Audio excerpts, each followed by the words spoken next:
ষাটটা ধতুরার ফল, ষাটটা ঘুমন্ত ফল খাইলে নাকি মানুষ পাগলা হয়। আমি কাল্পনিক কথাকে খুবই কম বিশ্বাস করি। আজ আমি এই 60টা ফল খেয়ে দেখাচ্ছি ওনার সামনে। ঠিক আছে,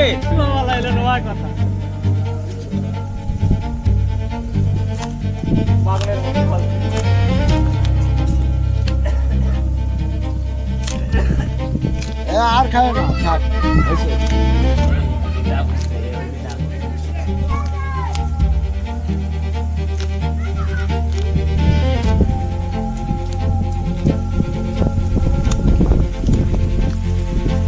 আমার এক আদরের শ্রদ্ধেয় চাচা, উনি বলতেছে 60টা ফল খাইলে তুমি পাগলা হয়ে যাবে, খবরদার খাই, বুঝছো? আমি কিন্তু কবিরাজ, তুমি সেটা জানো না। যদি আমি পাগল হব তাতে আমার দুঃখ নয়, কিন্তু কাল্পনিক জিনিস আমি পৃথিবী থেকে মুছে দিব, এটাই আমার কথা। আপনি চ্যালেঞ্জ দিলেন। হ্যাঁ, তুমি খাও, খাইলে আমি পাগল হলে তাই ভালো করার বুদ্ধি হয়। আচ্ছা ঠিক আছে।